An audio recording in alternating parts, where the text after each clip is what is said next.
My name is Charlotte, and I never imagined that one holiday dinner could shatter the illusion of family loyalty forever. If someone told you that your own sister would bar you from Thanksgiving simply because of your profession, would you believe it? That is exactly what happened to me, and the memory is still carved into my chest like a scar. Last November, just days before the holiday, my younger sister Madison called me with an edge in her voice I recognized all too well. She said her prestigious colleagues from a law firm would attend dinner, and she needed everything to be perfect. Perfect meant erasing me. Perfect meant hiding her sister who worked with her hands. Perfect meant stripping me of my identity. When she asked me to describe myself not as an HVAC technician but as a climate control consultant, I could feel my blood rise. To her, the words mattered more than the truth. She wanted a title polished enough to impress billion-dollar attorneys. I wanted honesty. But in that moment I agreed, not because I was ashamed, but because I was tired of fighting a war I never started. The sting was not just in her words. It was in the silence she left after them. A silence that screamed louder than insults. Madison saw me as a liability, an embarrassment that threatened her image.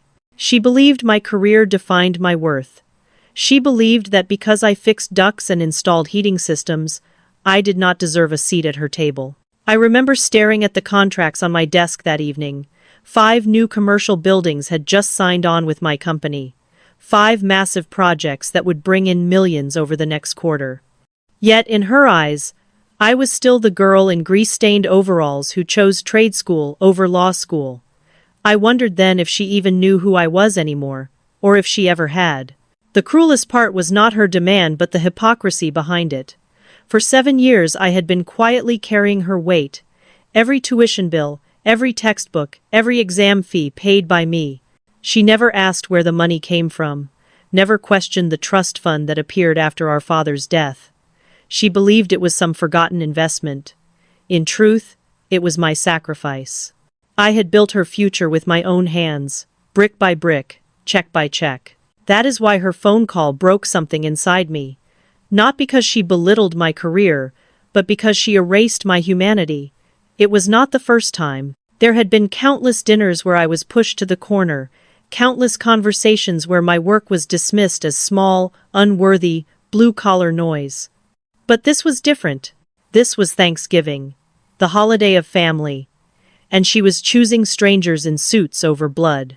I stood in the quiet of my office that night, the city humming outside, and I felt the weight of 2 truths pressing against each other. 1. The promise I made to my dying father to care for Madison, no matter the cost. 2. The realization that caring did not mean erasing myself. It did not mean hiding in kitchens while she performed in dining rooms.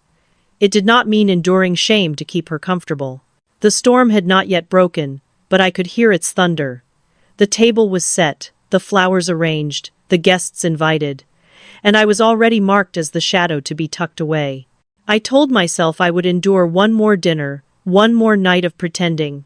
What I did not know was that this Thanksgiving would be the last time I allowed anyone, even my own sister, to treat me as invisible.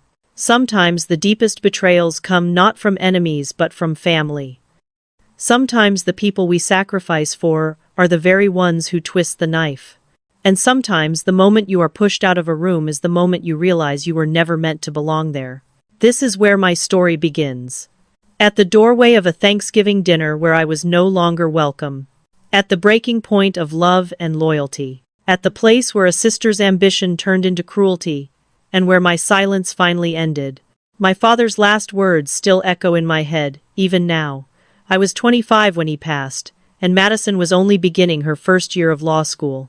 He was lying in a hospital bed, his body frail, his breathing shallow, yet his eyes still burned with worry for the daughter he thought too fragile for the world. He pressed my hand with what little strength he had left and whispered, "Take care of your sister. She's brilliant, but she needs someone strong. Promise me, Charlotte." I promised. That night, after the funeral, I sold my car, drained my savings, and liquidated my small retirement account. Then I set up an education trust in Madison's name. She thought it was from Dad. She believed some forgotten insurance policy had magically appeared to fund her future. The truth was much harsher.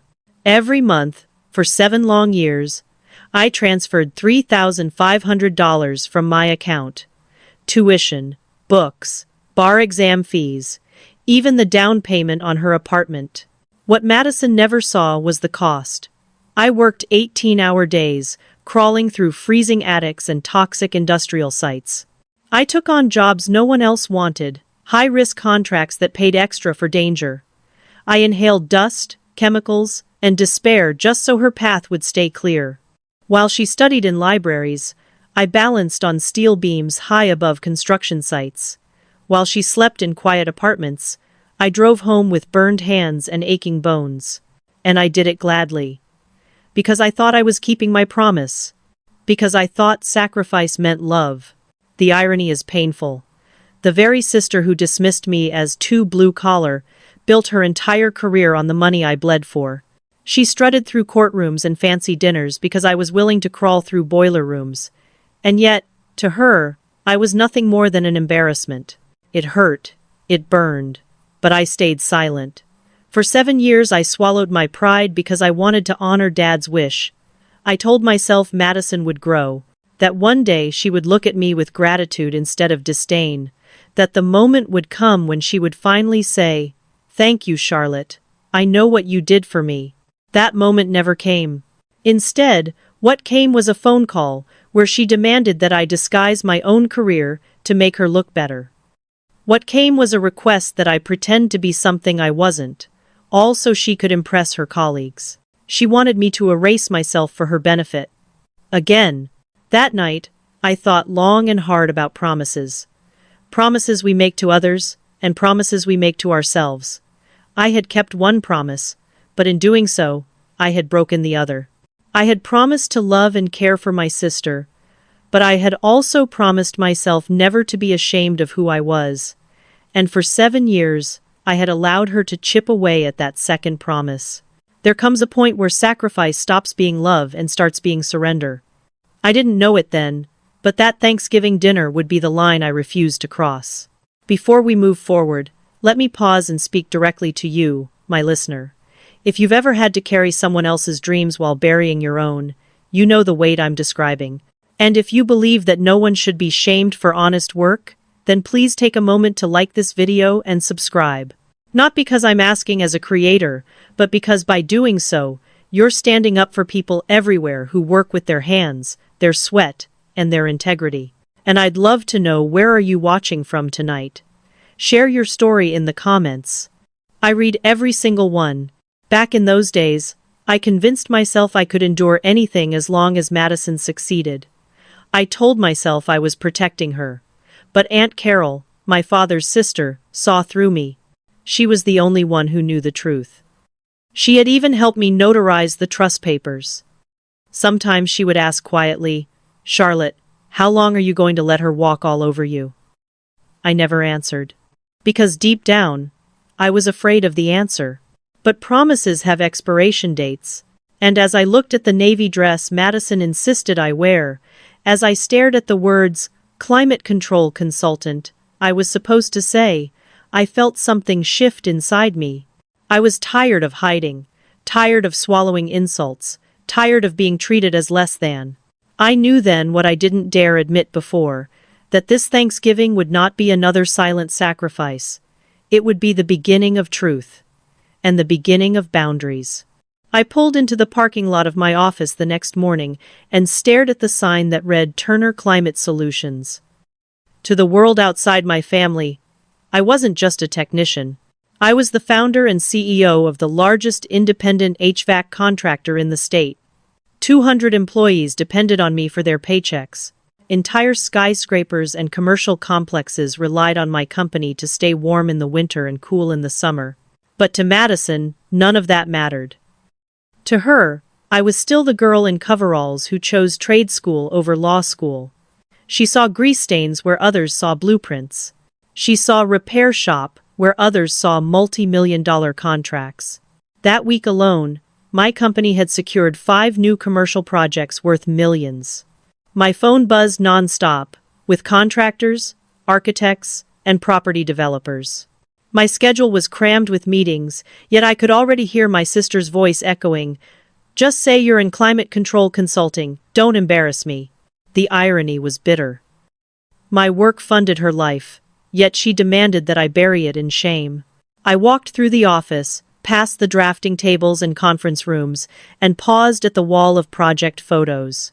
The Morrison Complex, the Hartley Building, the regional hospital expansions, each one proof of what I had built with grit and sleepless nights. No silver spoon, no inherited wealth. Just raw determination and blistered hands. Sometimes I wondered if Dad had known. If he had foreseen that the daughter who chose the trades would build an empire, while the one who chose prestige would chase approval like a shadow. He had believed Madison was the fragile one, but in reality, fragility had never been in my blood. That morning, as I signed off on another contract, I realized something important. I didn't need Madison's validation. The world outside already recognized my worth, but still, some part of me longed for acknowledgement from her, the one person I had sacrificed most for. That longing was my weakness. Thanksgiving loomed closer, and with it, the storm I sensed building. I replayed Madison's instructions again and again. Wear the navy dress, say consultant, stay out of the way. And beneath it all, the unspoken message. Be invisible so I can shine. Invisible. That word stung. For years, I had allowed myself to disappear behind her spotlight. I had been the silent benefactor, the secret sponsor. She paraded her achievements while I quietly signed the checks that made them possible. But invisibility has a cost. It eats at your soul until you forget you exist. That Thanksgiving would remind me that sometimes, the only way to reclaim your place is to stop shrinking. Still, I prepared. I folded the navy dress into a garment bag, even though it felt like a costume. I gathered the financial documents for the trust fund, not because I planned to reveal them, but because something inside me whispered, "Be ready." I slipped them into a manila envelope, tucked deep into my work bag. Insurance, evidence, truth. When you carry secrets for too long, they start to carry you. And that envelope carried 7 years of sacrifice. To anyone listening right now, I want you to think about this. Have you ever worked yourself raw to support someone who never even thanked you? Have you ever hidden your own success so someone else could stand taller? If you have, then I hope you know you are not alone. And if this story resonates with you, share it in the comments. Let me know where you're watching from and what time it is there. Together, we can give voice to the people who refuse to be invisible. As I locked up my office and headed home, I looked at the city skyline. Glass towers gleamed against the November sky, and many of those towers had my systems humming inside them. Yet I knew that on Thanksgiving Day, I would sit in a house where none of it mattered, where the truth of who I was would be hidden beneath a borrowed title. But truth has a way of breaking through, like heat finding a crack in the cold. And soon, that truth would rise, whether Madison was ready or not. Thanksgiving morning arrived with the kind of cold air that bit straight through your coat. I drove to Madison's house in Westchester, arriving 2 hours early just as she had asked. Her colonial home looked perfect from the outside, white shutters gleaming, wreaths hung just right. But the moment I stepped through the door, the illusion cracked. "You're wearing jeans," she said instead of hello. Her eyes darted from my denim to the clock on the wall. I lifted the garment bag I carried. "I brought the navy dress, Madison. But I thought you wanted help with cooking first." She pressed her lips together, clearly unsatisfied. "Some of my colleagues are coming early. Maybe change now. Quickly." I swallowed the sting and carried my bag upstairs to the guest bathroom. As I zipped up the dress, I could hear her rushing about downstairs, rearranging flowers, adjusting the table settings, even shuffling framed photographs on the mantel. Later I noticed one photo was missing the picture of the two of us at my trade school graduation. She had hidden it, as if my entire achievement was a blemish on her carefully staged life. By 2 o'clock, the guests began to arrive. Expensive coats draped over the banister, polished shoes clicking against hardwood floors, voices full of names I did not recognize. Madison floated among them with a laugh too bright, her tone an octave higher, her smile stretched thin but convincing. When she introduced me, her words sliced like paper cuts. "This is my sister Charlotte. She works in the technical sector." Technical sector. As if I were some anonymous cog in Silicon Valley. My jaw clenched, but I forced a smile. Each introduction was the same. She painted me as small, vague, unremarkable. I stood in the corner, drink in hand, watching as she sparkled under the attention of her colleagues. She had what she wanted: prestige, applause, validation. But she wanted it at my expense. The humiliation deepened during cocktail hour. One of the younger associates, Derek, strolled over and asked, "So, technical sector, what kind of tech?" I opened my mouth, ready to give Madison's sanitized answer, but she swooped in before I could speak. "HVAC systems," she chirped. "Heating and cooling." "Oh, like an engineer?" Derek asked politely. "More like a repair person," Madison corrected with that laugh again, the one that felt rehearsed. "She fixes air conditioners." I could see the shift in his eyes, the subtle downgrade, the amused curve of his mouth. Madison leaned into it, lowering me further. "She calls her repair jobs a company. It's sweet, really." He chuckled, excused himself, and whispered to another associate. Both glanced at me with thinly veiled smirks. My skin burned. "Why would you do that?" I hissed when she cornered me in the kitchen moments later. "Because the truth doesn't matter right now," she snapped. "These people won't understand where we came from. They'll never see you as an equal." "Where we came from? You mean where you came from? I'm not ashamed of it." Her mask slipped. "Well, maybe you should be." The words hit harder than any slap. She tried to take them back, mumbling, "I didn't mean that." But the damage was done. Aunt Carol stood silently in the doorway, having heard everything. Her expression said more than words. "How long will you let her do this to you?" It wasn't just about one dinner. It was about years. 7 years of being shoved to the edges of family gatherings, of being the invisible provider, the sister who was only good for checks but not for pride. That night I realized Madison didn't just want me to play a smaller role. She wanted me erased. She wanted my existence rewritten so she could climb higher without the weight of her own roots. But what she didn't know was that the very roots she was ashamed of, the plumber father, the trade school sister, were the only reason she stood in that house with her law degree. She wanted me invisible. But I was done disappearing. Cocktail hour was supposed to be light, cheerful, and full of laughter. For me, it became a stage for humiliation. Madison had arranged the seating so that I stood near the edge of the living room, far from the circle of her colleagues. I could hear their conversations about mergers, acquisitions, and international law, but none of them included me. I might as well have been part of the furniture. Still, one young associate named Derek wandered over, martini glass in hand. He smiled politely. "So, Charlotte, your sister says you work in the technical sector. What kind of tech?" Finally, a chance to speak for myself. I took a breath and said, But Madison appeared like a hawk swooping down on prey.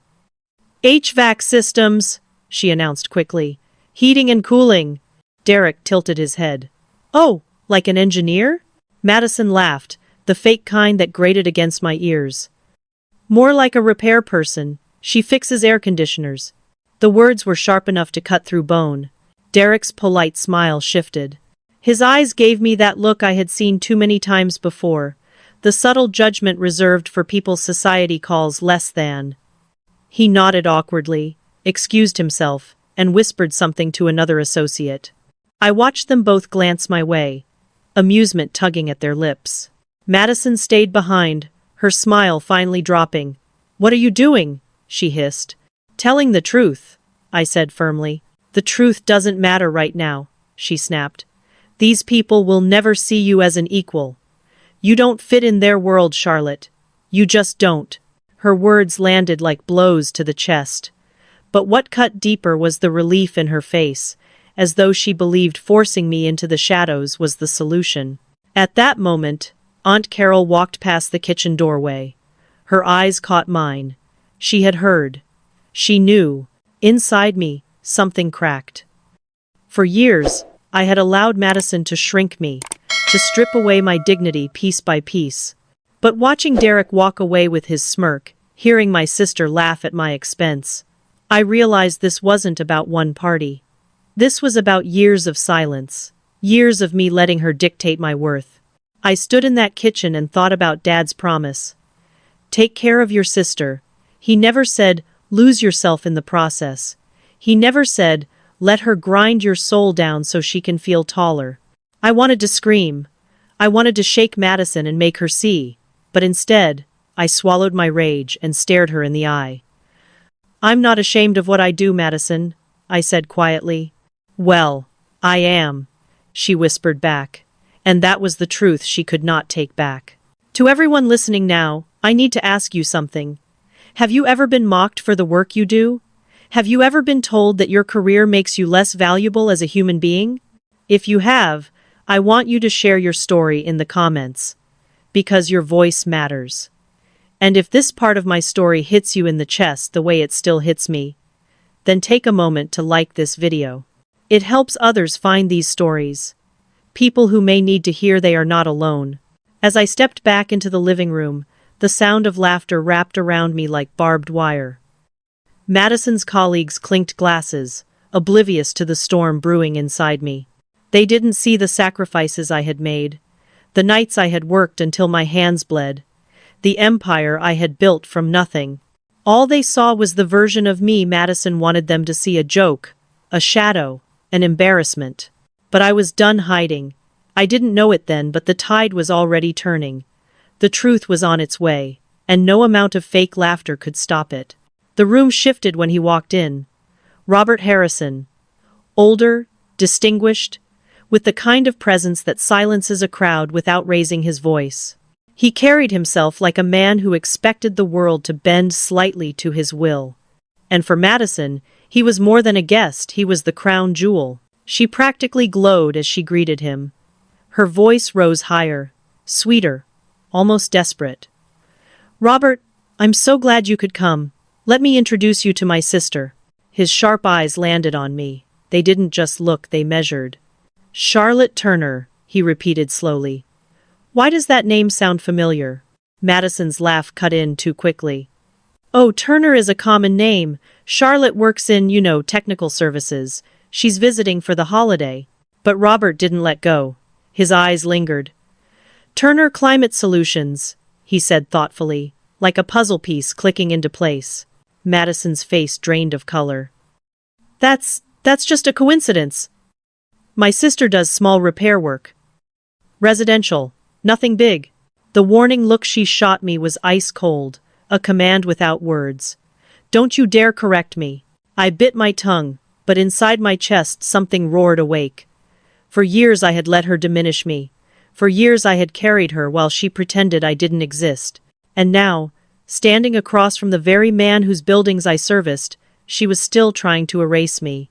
Robert tilted his head, studying me with those sharp eyes. He didn't press, but I could feel his curiosity. He knew there was more. The rest of the evening moved like quicksand. Madison fluttered from guest to guest, laughing too loudly, steering conversations away from me whenever possible. But Robert kept watching. His gaze followed me through the room, thoughtful, calculating. Every so often, his eyes would flicker with recognition, as if he were connecting dots. Madison prayed would never align. I caught Aunt Carol's glance across the room. She saw it too. The truth was hanging in the air like a storm cloud, ready to burst. During dinner prep, Madison pulled me aside again, her voice sharp and low. Please, Charlotte, don't ruin this for me. Robert Harrison doesn't socialize with junior associates. This dinner could put me on the partner track. Do you understand what's at stake? What's at stake, I said evenly, is my dignity. And maybe your honesty. Her hands trembled as she adjusted the serving platter, but her voice came out cold. You don't fit in this world. You know it. I know it. They know it. So please, for once, stay in the kitchen. Stay in the kitchen. The words burned. My father had spent his life working with his hands, proud of every pipe he laid, every building he finished. He died believing honest work had value. And now his youngest daughter wanted to bury that legacy under polished silverware and hollow prestige. I stood there, staring at her. And I realized this wasn't just about one dinner. This was about 7 years of erasure. 7 years of sacrifice turned into shame. 7 years of being hidden so she could shine.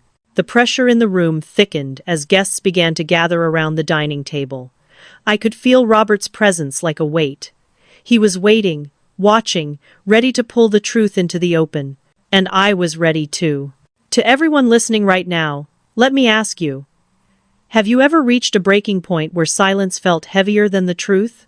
Where one more insult, one more dismissal, would crush you unless you finally spoke? If you have, you know the exact storm I was standing in that night. Dinner was about to begin. The glasses were filled, the plates perfectly arranged, the candles casting warm light across polished faces. Madison believed she had everything under control. She thought she had hidden me in the corner once again. But the truth was already slipping through the cracks. And Robert Harrison was about to drag it into the center of the table. Dinner began at 4 o'clock sharp. Madison had orchestrated every detail, from the crystal glasses to the folded napkins.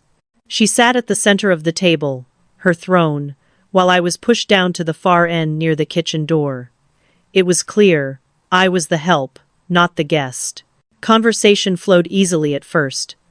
Mergers, international cases, Harvard professors.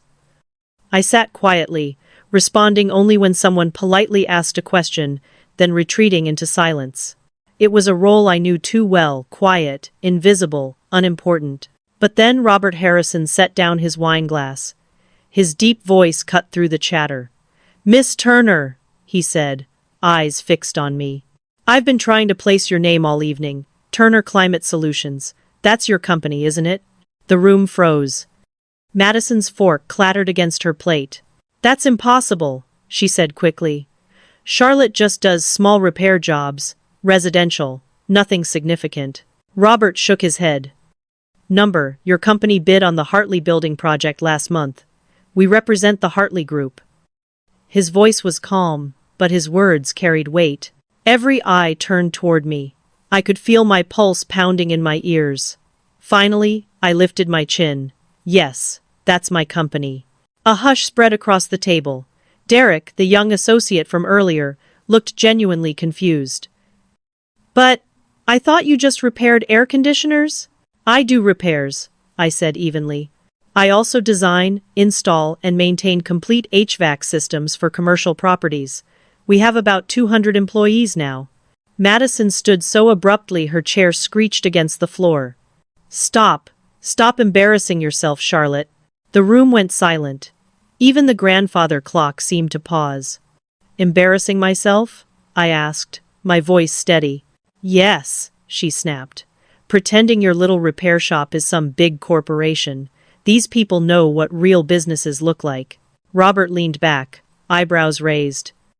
"Madison, your sister's company reported $40 million in revenue last year.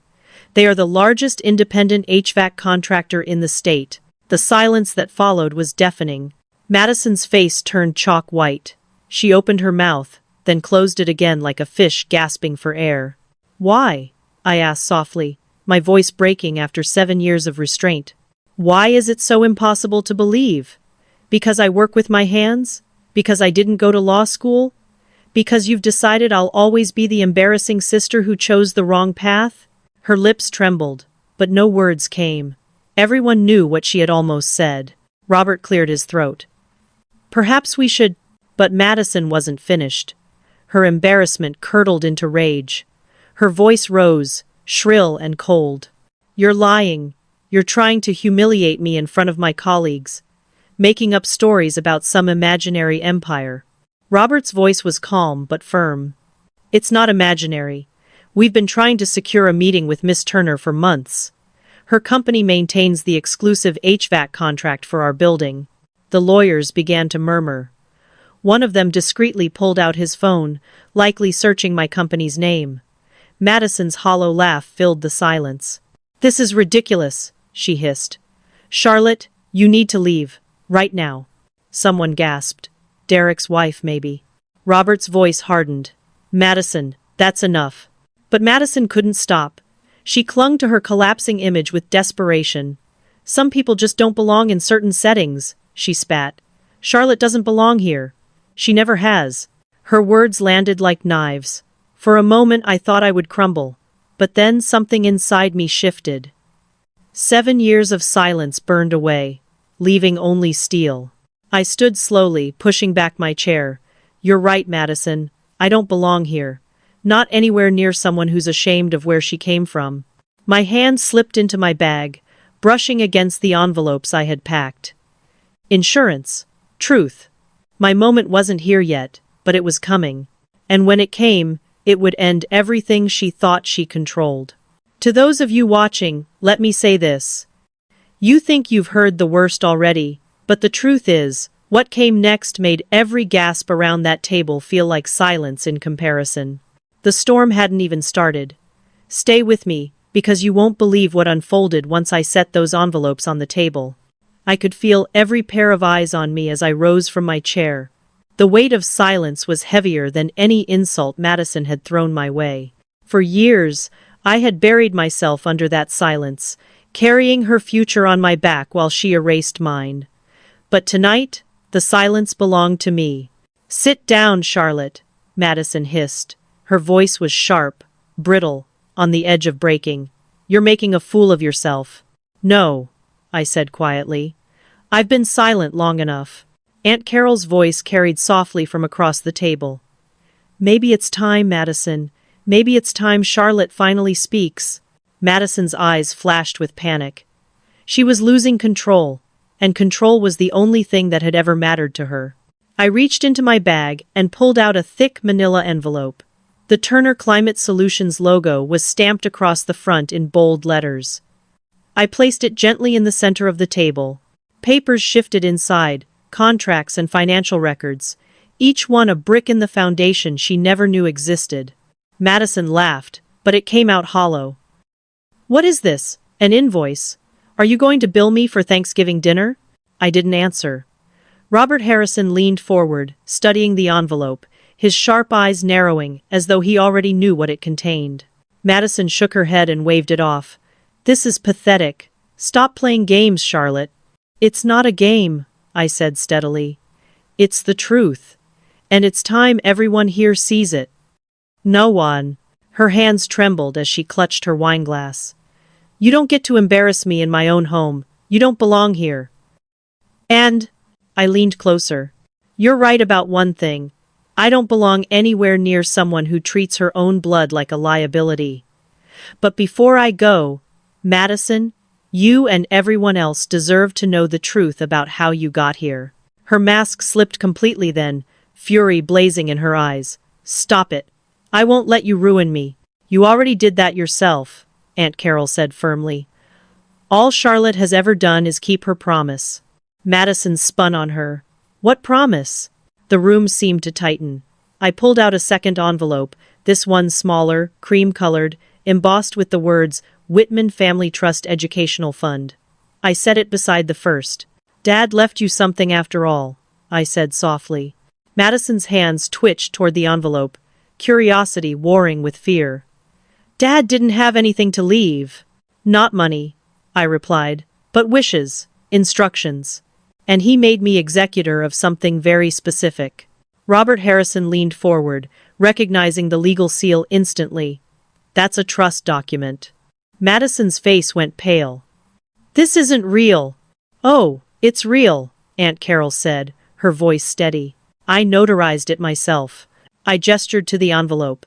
Go ahead, Madison. Open it. Prove me wrong. The room held its breath as she tore the flap open, her fingers clumsy with anger. Papers spilled across the table, trust documents, payment ledgers, receipts. Her eyes darted from line to line, widening with each word. Every tuition payment, every bar exam fee, every mysterious disappearance of debt, my sacrifice, signed and sealed. She looked up at me, her face drained of all color. You did this? I nodded once. 7 years. $3,500 a month. While you mocked me for fixing air conditioners, I built an empire. And I used it to pay for your life. Gasps rippled around the table.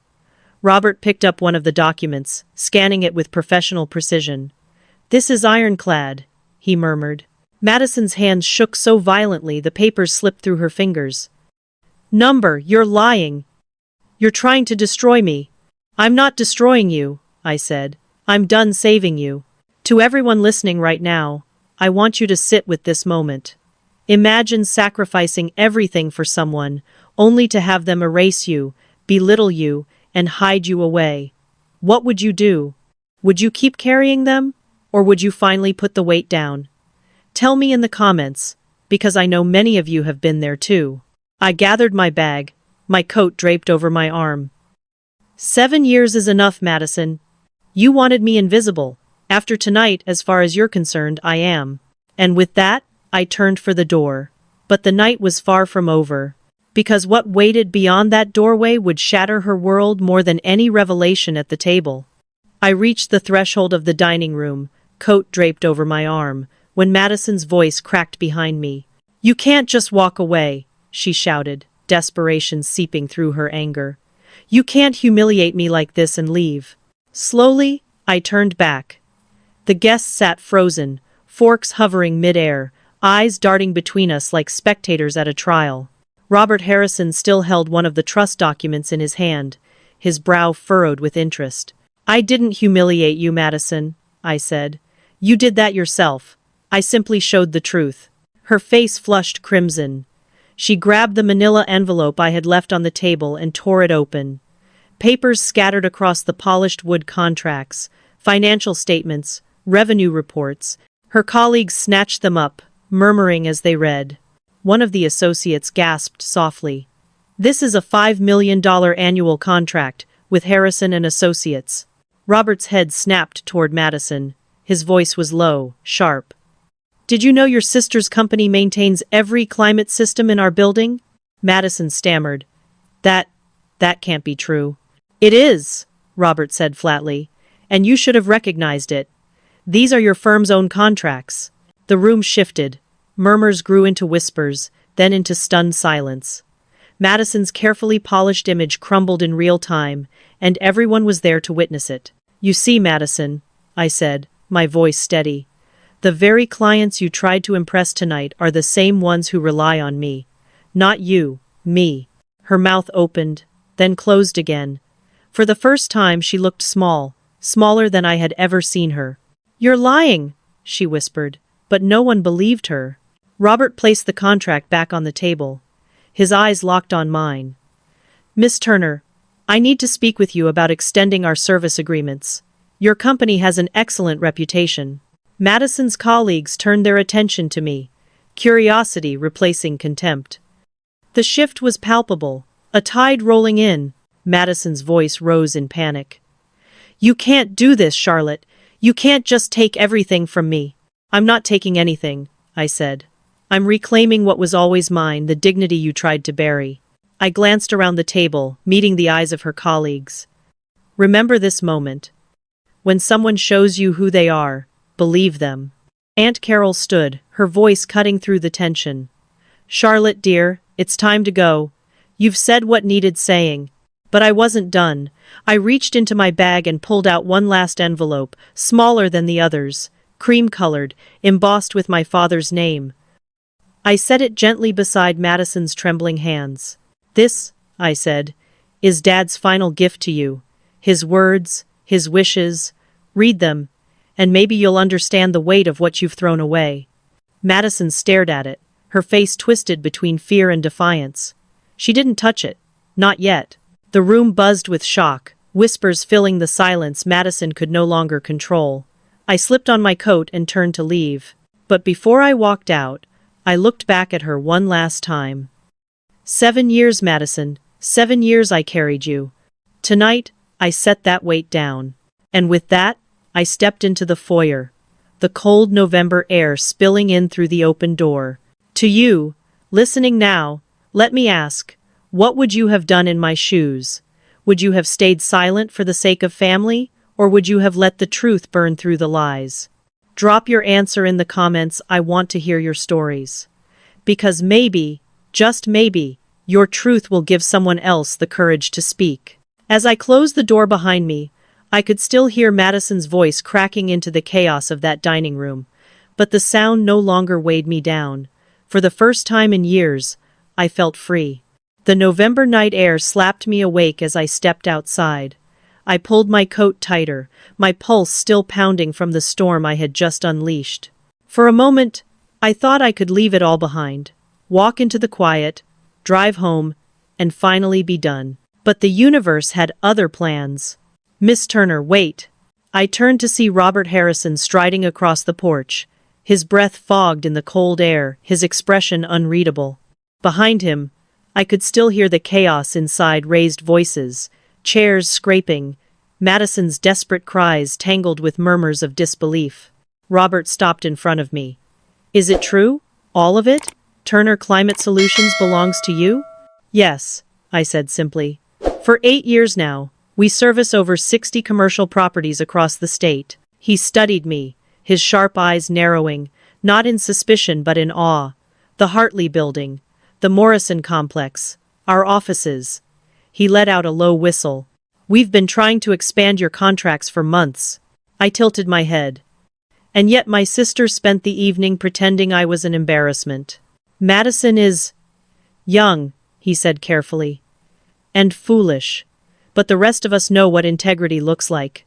Tonight, you showed it." The words hit deeper than I expected. For years I had been painted as less than. To hear recognition, respect, from a man like Robert Harrison, it was like finally coming up for air after being held underwater.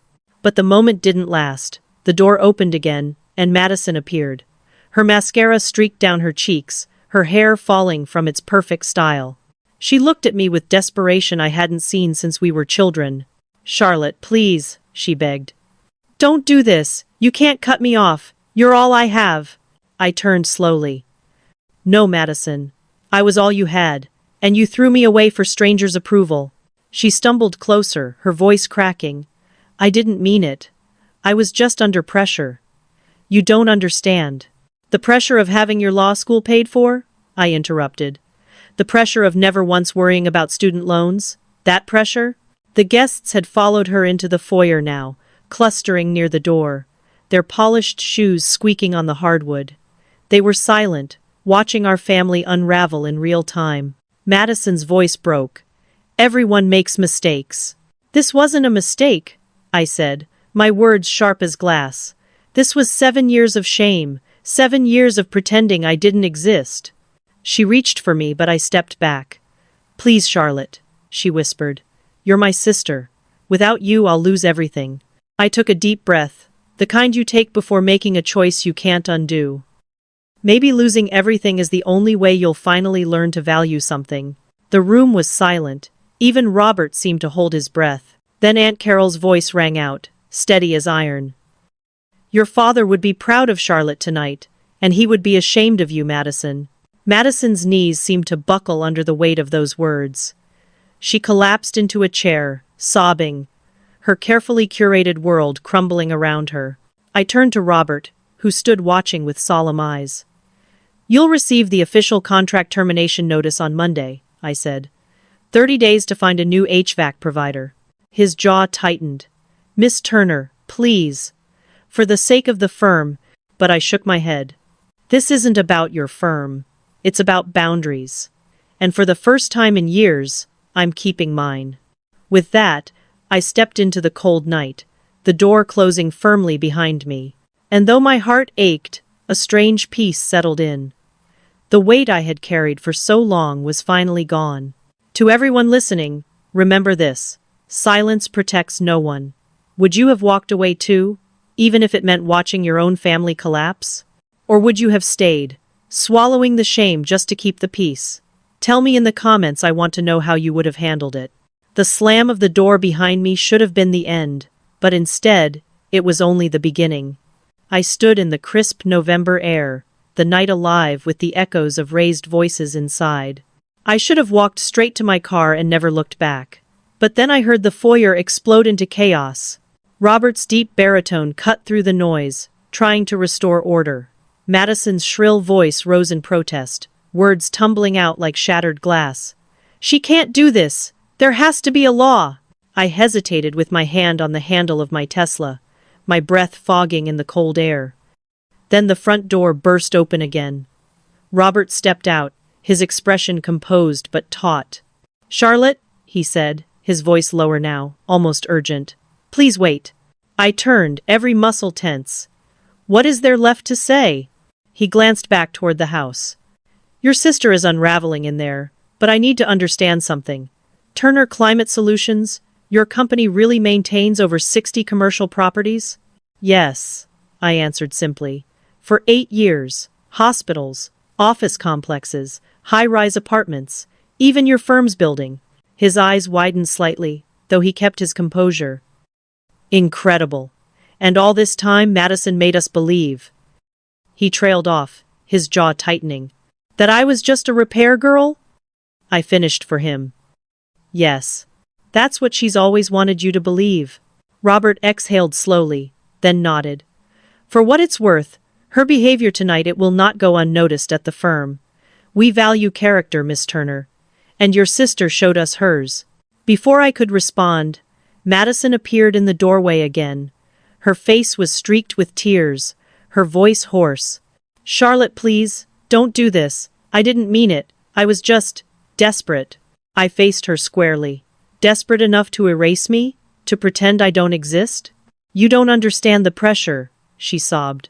"The partners, the expectations." I cut her off. "The pressure of never once worrying about tuition? About rent? About how to survive without collapsing under debt? I carried that for you, and you spat on it." Behind her the other guests crowded the hallway. They looked less like colleagues now and more like jurors watching a verdict. Madison reached for me again, her hands shaking. "You're all I have left," she whispered. "No, Madison," I said firmly. "I was all you had, and you traded me for the approval of people who now see exactly who you are." Her colleagues murmured. Someone shook their head in disbelief. I turned to leave once more, but Robert's voice followed me. "Miss Turner, Charlotte, please. For the sake of the firm, will you reconsider the contract termination?" I looked back at him, then at Madison, who stood crumbling under the weight of her own lies. My decision was already made. This isn't about business, this is about respect. And until Madison learns it, there is nothing to discuss. I walked down the steps, my heels clicking against the stone, every step lighter than the last. For 7 years, I had carried her. That night, I finally let go. And as I slid behind the wheel of my car, I thought of Dad. I had kept my promise. I had taken care of Madison. But promises don't mean surrender. They don't mean allowing someone to bury you alive. To those of you still with me, think about this. If you were in my position, would you have cut ties too? Or would you have stayed, continuing to sacrifice while being erased? I want to hear your thoughts, share them below, because your perspective matters. That night, I drove away from Madison's house for the last time. In the rearview mirror, I saw her standing on the porch, her future collapsing with the weight of the truth. And for the first time in years, I didn't feel guilty. I felt free. The next morning, I woke to a dozen missed calls. Some from Madison, some from numbers I didn't recognize, and one from Aunt Carol. I ignored them all. For the first time in years, I didn't feel obligated to explain myself. I had nothing left to give. By Monday, the consequences began to snowball. My CFO hand-delivered the official termination notice to Harrison and Associates at 9 o'clock sharp. By noon, the senior partners had called an emergency meeting. Their building, in the dead of winter, depended on the very systems my company controlled. Replacing us in 30 days would be like trying to rebuild an engine mid-flight. Meanwhile, Madison's name spread through the legal community like wildfire. By Tuesday, she had been pulled into a private meeting with Robert Harrison and the other partners. He told me later what had happened. "She cried," he said simply. "Cried and blamed you for everything. But we reminded her character matters, and she revealed hers in front of all of us." Wednesday, Columbia Law's finance office contacted her about the outstanding $50,000 balance for her final semester. Without the trust fund's last payment, She had 48 hours to secure emergency loans or risk having her degree withheld. By Thursday, the story had spread beyond the firm. Madison Turner, once a rising star, had become a cautionary tale. The girl who mocked her blue-collar sister, only to discover that sister was a millionaire CEO funding her life. Colleagues whispered it in hallways, competitors snickered behind closed doors, and by Friday, Madison's desperation reached my inbox. 20 paragraphs, apologies, excuses, pleas. I read them once, then deleted the email. I was done carrying her weight. The fallout didn't stop there. Harrison and Associates had to close their office for 3 days during the HVAC transition. The lost billable hours cost them millions. Madison's name was tied to the disaster, and whispers about her professional future grew louder. Within weeks, she was quietly reassigned to document review, a demotion so severe it was practically an exile. Meanwhile, Turner Climate Solutions only grew stronger. The Hartley building contract went through, $50 million over 5 years. Other firms, impressed by my handling of the chaos, reached out for bids. My phone rang with opportunities instead of demands. For years, I had been the invisible backbone of Madison's success. Now, without me, her career was collapsing under its own emptiness. Aunt Carol called me one evening after the dust began to settle. "Your father would be proud, Charlotte," she said softly. "You carried her long enough." It was time she carried herself. Her words settled heavy but true. I had mistaken sacrifice for love, obligation for loyalty. But boundaries, I finally understood, are also a form of love, the kind we show ourselves. To those listening now, lean in. You think the story has already reached its peak, but trust me, the real twist was still to come. What happened in the weeks that followed would not only change Madison's life but mine as well, and it would prove that sometimes the harshest endings lead to the most unexpected beginnings. Stay with me, because you don't want to miss what came next. The following weeks unfolded like a storm sweeping through every corner of Madison's life. Word spread fast in the legal world, faster than either of us expected. By the time December rolled around, Madison Turner wasn't known as the polished attorney on the rise. She was known as the sister who sneered at her blue-collar roots while secretly being bankrolled by them. I didn't have to lift a finger. The truth traveled on its own.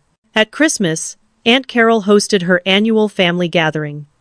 Normally, Madison would arrive draped in designer clothes, the star of the evening. But that year, the mood shifted. Whispers followed her into the room. Our cousins, who she'd always looked down on for having ordinary jobs, plumbers, teachers, small business owners, looked at her with open disdain.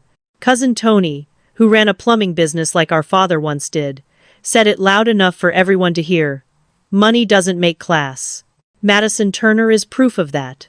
His words landed hard, and the room chuckled with bitter agreement. Madison left before dessert, her pride in tatters. At the same time, my own world began to shift. My employees, many of them veterans of the trades like me, rallied behind me. They had heard pieces of the story and filled in the rest. My foreman Mike, who had been with me since the beginning, slapped me on the back and said, "Boss, you gave her $300,000 and she was ashamed of you? You're worth 10 of her." That validation meant more than any contract ever could. For years, I had carried the weight of being invisible, of being less than. Now, my people, the ones who worked beside me in boiler rooms and on scaffolding, saw me clearly. They respected me. They were proud of me. And then came the moment I hadn't anticipated. 3 of Madison's former classmates from Columbia reached out. They wanted HVAC services for their firms. One of them was blunt. "Anyone who could build what you built while supporting an ungrateful sister has the kind of character we want to work with." It hit me then. My sacrifices hadn't just been chains. They had also forged my reputation, proof of my strength and integrity. Madison's shame had backfired. She had tried to erase me. But instead, she had spotlighted me to the world. Still, the personal consequences for her were brutal. She was forced out of Harrison and Associates after the 3-day shutdown cost them millions. By January, she had taken a job at a small firm in Queens. Half the salary, twice the commute. Her luxury apartment gone, her BMW lease returned. She was scraping by, drowning in the loans I no longer paid. And yet, part of me still ached. This was my sister. I had carried her through law school, honored our father's dying wish, and now she was crashing without a net. But then I remembered what Aunt Carol said. Sometimes the best way to take care of someone is to let them face the consequences of their choices. It was harsh, it was painful, but it was true. To those of you listening right now, let me ask, have you ever had to step back and let someone you love fall, even when every instinct told you to catch them? Did it feel cruel, or did it feel like the only way they would ever learn? Share your story in the comments. I read them all, and they remind me that none of us go through this alone. By the time the new year dawned, Madison's story had become legend in our family and infamous in the legal community. And me? I had grown stronger, more certain of who I was. The sister who fixed air conditioners? The woman who built an empire. But the story wasn't over. Because 6 months later, Madison would write me an email that would shake me in ways I never expected. 6 months after that disastrous Thanksgiving, an email from Madison appeared in my inbox. The subject line was simple: "I'm sorry." For a long moment, I hovered over it, debating whether to open it at all. Part of me didn't want to give her one more second of my time. Another part of me, the part that still remembered Dad's last request, hesitated. Finally, I clicked. The message stretched on for 20 paragraphs. It wasn't the usual mix of excuses and half apologies I had come to expect from her. This time her words were raw. "I've been in therapy for 6 months," she wrote. "And for the first time in my life, I'm starting to see who I really became. I was so afraid of being seen as less than that I turned into someone less than human. I mocked the very person who kept me afloat. I mocked you." She admitted things I never thought she would. That she had removed our photo from her mantle because she was ashamed of her roots. That she laughed at my expense in front of her colleagues because deep down, she feared they would discover the truth, that her prestige was built on someone else's sacrifice. "Dad would be disgusted with me," she confessed. "I'm disgusted with me. I'm not asking for forgiveness, not really. I just needed you to know that I finally understand. I threw away not only your money but your love, your loyalty, your years of sacrifice. You weren't just my sister, you were my hero. And I treated you like a liability." I read the message 3 times. My chest tightened with emotions I hadn't allowed myself to feel in months. For years, I had dreamed of this moment.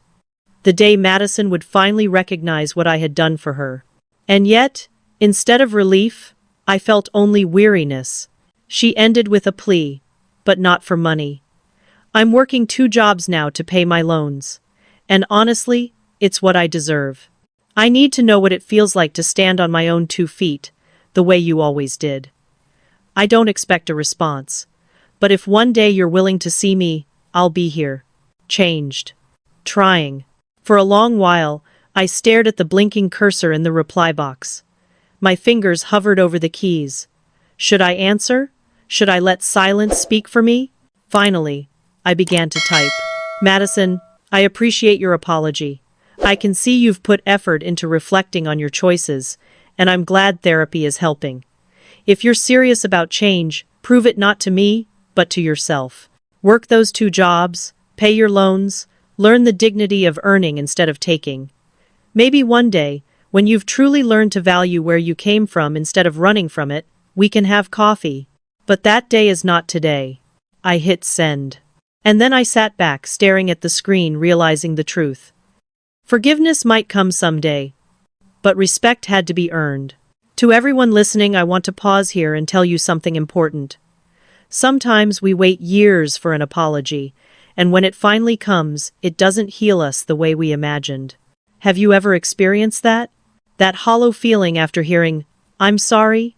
Share it in the comments, because I know I'm not the only one. That night, I closed my laptop and looked around my home. It was quiet, peaceful, full of reminders of the life I had built for myself. Turner Climate Solutions was thriving. I had 350 employees. And for the first time in years, I didn't feel invisible. Madison was still out there, paying her debts, rebuilding her life one grueling step at a time. Whether she succeeded or failed was no longer my burden. And though part of me would always ache for the sister I once believed in, I finally understood the most powerful lesson of all. Letting go is not cruelty. It is freedom. When spring rolled around, life felt different, lighter somehow. Turner Climate Solutions was expanding faster than I ever imagined.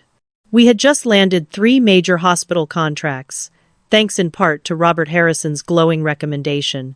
My workforce grew to 350 employees, many of them men and women from the same blue-collar backgrounds Madison had once despised. Every morning I walked into my office and saw their faces, people proud to put in an honest day's work. For the first time in years, I wasn't just surviving, I was thriving. And every success tasted sweeter because it was mine, earned with grit and sacrifice, not handed down or stolen.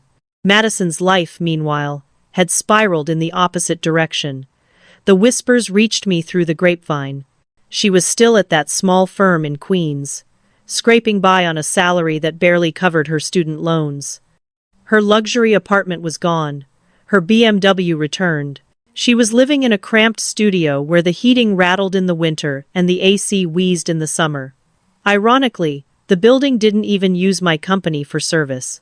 Sometimes, I pictured her lying awake at night, hearing every groan of those failing systems. A constant reminder of what she had lost, not just the comfort, but the sister who made her comfort possible. But here's the truth, I no longer felt responsible for her. For 7 years I carried her like a weight on my shoulders. Now, that weight was hers alone to bear. And though part of me still hoped she would one day rebuild her life with dignity, I knew it wasn't my fight anymore. One evening, as I locked up my office, Aunt Carol stopped by. She placed a hand on my shoulder and said, "Charlotte, your father would be proud. You gave Madison every chance. You kept your promise until it no longer served love, only control. And you had the courage to stop." Her words stayed with me. Because she was right, love without boundaries is not love. It's surrender. To everyone listening, I want to leave you with this thought. Never be ashamed of honest work. Never let anyone make you feel small because of the path you chose. Respect doesn't come from a job title, it comes from character. And if this story resonated with you, don't just let it end here. Subscribe, because I have more stories like this, stories that will remind you of your own strength when others try to tear it down. And check out the next video, I promise, it will hit you even harder than this one. As I stood on the balcony of my office that night, looking out at the city skyline, I felt something I hadn't felt in years. Peace. Not because everything was perfect, but because I finally understood what freedom looked like. It wasn't about cutting ties out of anger, it was about reclaiming myself. Madison was still out there, struggling, perhaps learning. Maybe someday we would meet for coffee, and maybe forgiveness would bloom from the ashes of all that pain. But until then, I was done living in her shadow. For the first time since Dad's death, I wasn't carrying anyone else's dream. I was living my own. Looking back now, I realize that Thanksgiving was never really about one dinner. It was about 7 years of silence breaking open all at once. It was about choosing to honor myself after honoring someone else had nearly broken me. Madison's fall was painful to watch, but it was necessary. Sometimes the people we love most can only grow when they are forced to face the consequences of their own choices. And sometimes, the kindest thing we can do is step back and let them. For me, the journey wasn't just about sacrifice, it was about rediscovering my worth. I had built a company from nothing, weathered sleepless nights, and risked everything to keep a promise. And in the end, the lesson was clear. Promises should never cost us our dignity. Now, when I walk through Turner Climate Solutions and see the men and women who trust me with their livelihoods, I carry a quiet pride. We are proof that honest work matters, no matter what anyone says. Madison is still finding her way, and I hope one day she'll learn the truth that I finally embraced. Success without gratitude is hollow, and prestige without humility collapses under its own weight. If you take anything from my story, let it be this. Never allow anyone, family, friend, or stranger to make you feel small for what you do. Your value isn't defined by a title, but by your integrity, your resilience, and the love you choose to give without erasing yourself. And maybe, just maybe, the bravest act of love is learning when to let go.